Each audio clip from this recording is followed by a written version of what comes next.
Hello, this is Manmeet Singh. I'm a simultaneous interpreter. I work with Hindi, English and French, and I have been working in this field for past 8 years. And today I'm going to share with you the preparation, the most important step that you need to do, that you need to master in order to be an excellent interpreter for simultaneous interpretation. And when it comes to preparation, we can imagine two sorts of scenarios, broadly speaking.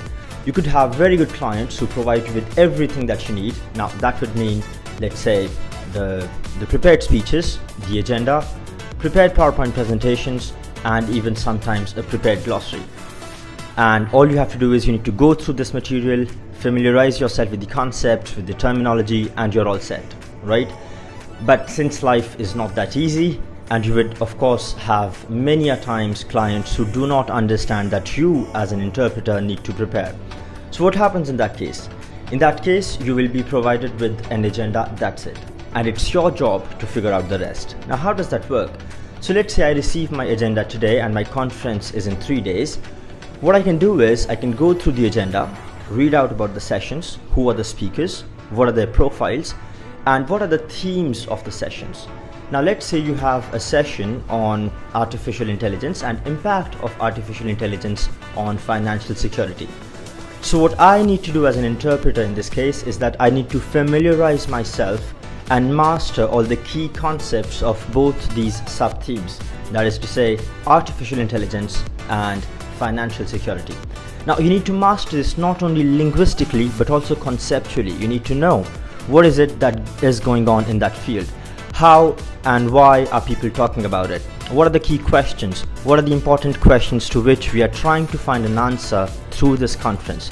So once you are aware of the intention of your speakers and the overall broad intention of the conference, it kind of makes it easy to anticipate the content of the speeches which will be delivered on the day of the conference, right? So that's very, very important that you read up and master not just the terminology but also the concepts, right?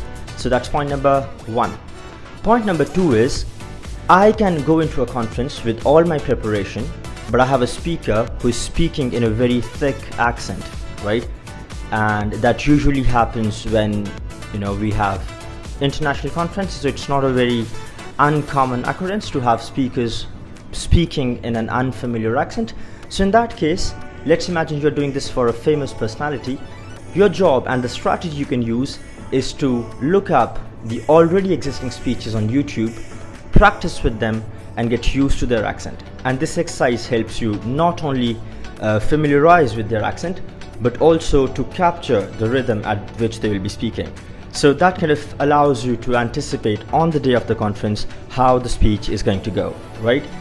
And apart from your preparation in terms of terminology and concepts and your ease with accents, one more important thing which is extremely important is how you sound in the booth. Now, as an interpreter, you have a public who's listening to you, right? And you need to make sure that the person who's listening to you hears a seamless flow of voice, right? If you're sounding stressed, if there are too many pauses, if there are too many ahs, all this is very irritating for the person who's listening to your voice. So stay calm while you interpret, take deep breaths before you start, and slow down a bit so that the speaker who's speaking, at no matter at what pace, you get to hear the speaker's voice, you get some time to process the message, and the person in the audience who's listening to you gets to hear a perfectly interpreted speech in another language. Thank you so much. All the best.